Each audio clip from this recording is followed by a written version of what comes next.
क्या आपको लगता है कि आपकी सेक्सुअल फंक्शन पहले से डाउन हो गई है? इरेक्शन को मेंटेन करना मुश्किल हो गया है, जबकि आप जिम करते हैं, प्रॉपर डाइट लेते हैं, एक्सरसाइज करते हैं और स्ट्रेस भी नहीं है, फिर भी ये प्रॉब्लम आ रही है? तो सच जानकर आप हैरान हो जाओगे। हो सकता है कोई मेडिसिन आप पहले से ले रहे हो जिसकी वजह से आपको इरेक्टाइल डिस्फंक्शन की प्रॉब्लम आ रही है। तो आज की इस वीडियो में हम चर्चा करेंगे कि वो कौन सी मेडिसिन है जिससे कि इरेक्टाइल डिस्फंक्शन होने का चांस होता है। ये मेडिसिन हमारे शरीर में इरेक्टाइल डिस्फंक्शन कैसे कराती है, और अगर इन मेडिसिन को लेने के बाद अगर किसी को इरेक्टाइल डिस्फंक्शन हो भी जाता है तो उसका ट्रीटमेंट क्या है, उसे हम कैसे ठीक कर सकते हैं। और हाँ दोस्तों, इस वीडियो को एंड तक जरूर देखिए, क्योंकि इस वीडियो के एंड में मैं आपको एक चेकलिस्ट दूंगा जो कि आपकी लाइफ को चेंज कर सकती है। Hello friends, this is doctor Prakash. Welcome और welcome back to my channel. तो सबसे पहले हम ये समझते हैं कि इरेक्टाइल डिस्फंक्शन होता क्या है। ड्यूरिंग सेक्स आपके पेनिस में इरेक्शन ना आना, यानी कि लिंग का खड़ा ना होना, या फिर पेनिस में इरेक्शन लंबे टाइम तक मेंटेन ना होना, इन दोनों कंडीशन को ही हम इरेक्टाइल डिस्फंक्शन कहते हैं। ये कॉमन प्रॉब्लम है, स्पेशली 30 इयर्स के बाद, या फिर काफ़ी स्ट्रेसफुल लाइफ हो, या किसी क्रॉनिक डिजीज का पेशेंट हो।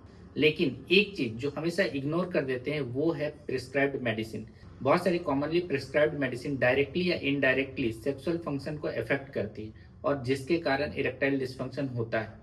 बट चूंकि हमें इसके बारे में ज़्यादा नॉलेज नहीं होता, तो इसकी वजह से हम इस पे ज़्यादा ध्यान नहीं देते, और हम ये मान बैठते हैं कि एज बढ़ने के कारण ये इरेक्टाइल डिस्फंक्शन की प्रॉब्लम आ रही है। वैसे तो मैं डिटेल में इन मेडिसिन के बारे में आपको पढ़ा नहीं सकता, बट कुछ मेडिसिन जो कॉमनली इरेक्टाइल डिस्फंक्शन या सेक्सुअल डिस्फंक्शन कॉज करती हैं, उनके बारे में डिटेल में बता सकता हूँ। तो आइए अब बात करते हैं उन मेडिसिन के बारे में जो इरेक्टाइल डिस्फंक्शन कॉज कर सकती है। तो इसमें सबसे पहला नंबर आता है ब्लड प्रेशर की मेडिसिन का। जी हाँ, एंटी हाइपरटेंसिव ग्रुप की मेडिसिन का। आज के समय में ब्लड प्रेशर एक बहुत ही कॉमन डिजीज है। हर दूसरे या तीसरे इंसान को ब्लड प्रेशर की मेडिसिन चल रही होती है। तो ब्लड प्रेशर में भी सारी मेडिसिन इरेक्टाइल डिस्फंक्शन नहीं कॉज करती हैं। इसमें मेनली दो ग्रुप की मेडिसिन है जो इरेक्टाइल डिस्फंक्शन कॉज कर सकती है। इसमें पहला ग्रुप है बीटा ब्लॉकर्स, जिसमें कि प्रोपेनॉल मेडिसिन काफ़ी कॉमन है, और जो दूसरा ग्रुप है वो है थायजाइड डायूरेटिक्स। ये काफ़ी कॉमन मेडिसिन है। क्योंकि हर एक पर्सन की बॉडी डिफरेंट होती है, तो कोई ज़रूरी नहीं है कि जो भी पर्सन इन मेडिसिन को लेगा उन्हें इरेक्टाइल डिस्फंक्शन होगा ही। बट अगर इन मेडिसिन को लेने के बाद आपको इरेक्शन की प्रॉब्लम आ रही है तो आप अपने डॉक्टर से ज़रूर मिलिए। पहला है बीटा ब्लॉकर और दूसरा थायजाइड डायूरेटिक्स। जो दूसरा ग्रुप है वो है एंटी डिप्रेसेंट्स का, जिसे हम SSRI भी कहते हैं। इसका फुल फॉर्म होता है सेलेक्टिव सेरोटोनिन रीअपटेक इनहिबिटर्स। इसके अंदर जो मेडिसिन आती है वो है फ्लोक्सेटिन, सर्टालिन। ये मेडिसिन हमारी बॉडी में सेरोटोनिन के लेवल को बढ़ा देती है और डोपामिन के लेवल को कम कर देती है, जिसकी वजह से low libido, delayed ejaculation, erectile dysfunction की प्रॉब्लम आती है। तो अगर आप इस तरह की मेडिसिन ले रहे हैं और आपको इरेक्शन का इशू आ रहा है तो आप अपने डॉक्टर से जरूर बताइए। जो तीसरे ग्रुप की मेडिसिन है वो है हार्मोनल मेडिसिन, जैसे कि एंटी एंड्रोजेंस, प्रोस्टेट की मेडिसिन। इसमें जो सबसे कॉमन नाम आता है वो है फिनास्टेराइड। ये मेडिसिन टेस्टोस्टेरोन के लेवल को कम कर देती है, जिसके कारण लो सेक्स ड्राइव, इरेक्शन में कमी, लो अपोजिट सेक्स अट्रैक्शन, इस तरह की प्रॉब्लम आ सकती है। जो चौथा ग्रुप ऑफ मेडिसिन है वो है पेन किलर्स। पेन किलर्स में भी वैसे पेन किलर्स जो लंबे टाइम के लिए यूज की जाती हैं, जैसे जो कि क्रोनिक पेन किलर होती है, जैसे कि ओपिएड ग्रुप के मेडिसिन, मॉर्फिन, ट्रामाडोल। ये मेडिसिन टेस्टोस्टेरोन के लेवल को कम करती हैं और नर्वस सिस्टम को भी सप्रेस कर देती है, जिसकी वजह से क्रोनिक यूज में सेक्सुअल डिस्फंक्शन डेवलप होता है। कुछ और भी कॉमन मेडिसिन है, बट ये रेयरली ही सेक्सुअल डिस्फंक्शन कॉज कराती हैं, जैसे कि एंटीहिस्टामिनिक्स यानी कि एलर्जी की मेडिसिन। कभी कभी एंटासिड जैसे कि सिमेटेडिन भी सेक्सुअल डिस्फंक्शन कॉज करा सकते हैं, बट ये काफ़ी रेयर है। अब अगला सवाल ये आता है कि हम कैसे आइडेंटिफाई करें कि जो इरेक्टाइल डिस्फंक्शन है उसका कारण कोई मेडिसिन ही। तो इसके लिए मेनली आपको 3 साइन देखने होते हैं। पहला, आपका इरेक्टाइल डिस्फंक्शन किसी मेडिसिन को स्टार्ट करने के बाद शुरू हुआ। दूसरा, मेडिसिन के डोज बढ़ाने के साथ साथ आपका प्रॉब्लम बढ़ गया। और तीसरा, मेडिसिन बंद करने के बाद आपका प्रॉब्लम इम्प्रूव हो गया।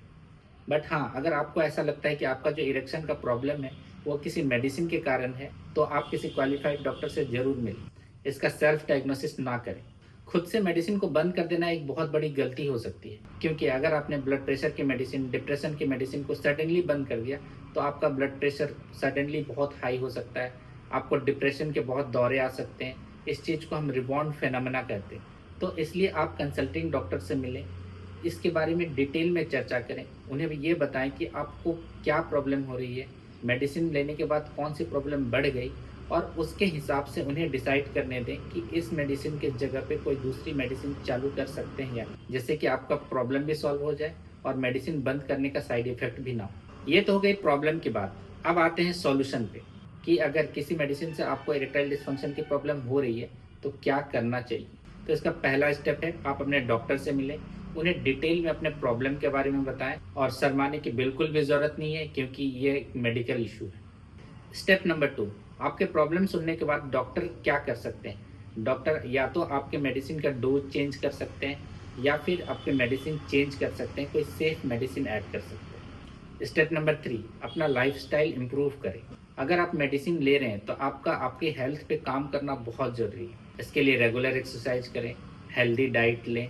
अगर कोई भी एडिक्शन है जैसे कि स्मोकिंग, अल्कोहल, तो उसे बंद करें। Step number 4, stress management. Stress भी इरेक्टाइल डिस्फंक्शन का कारण हो सकता है। तो अगर आपको स्ट्रेस है तो इसके लिए मेडिटेशन करें, डीप ब्रीदिंग या योगा भी कर सकते हैं। Step number 5, medical treatment for erectile dysfunction. अगर आपको सीवियर इरेक्टाइल डिस्फंक्शन है तो आप बिल्कुल ना शर्माएं और डॉक्टर को इसके बारे में पूरी जानकारी दें। इससे डॉक्टर आपकी प्रॉब्लम को समझकर इरेक्टाइल डिस्फंक्शन की मेडिसिन प्रिस्क्राइब कर सकते हैं। इसमें एक बात समझने की ज़रूरत है कि मेरी बातें सुन के पैनिक होने की ज़रूरत नहीं है। कोई ज़रूरी नहीं कि हर मेडिसिन हर एक इंसान में सेम साइड इफेक्ट कर सकती है। ये किसी को इफेक्ट कर सकती है, किसी को नहीं। इसलिए पैनिक होने की ज़रूरत नहीं है, बस अवेयरनेस रखना ज़रूरी है। मैंने आप लोगों को इस वीडियो की शुरुआत में एक चेकलिस्ट के बारे में बोला था। अगर आप इरेक्टाइल डिस्फंक्शन फेस कर रहे हैं तो ये चेकलिस्ट फॉलो करें। क्या आप कोई रेगुलर मेडिसिन ले रहे हैं? क्या प्रॉब्लम मेडिसिन लेने के बाद शुरू हुई? क्या आपको स्ट्रेस या एंजाइटी की प्रॉब्लम है?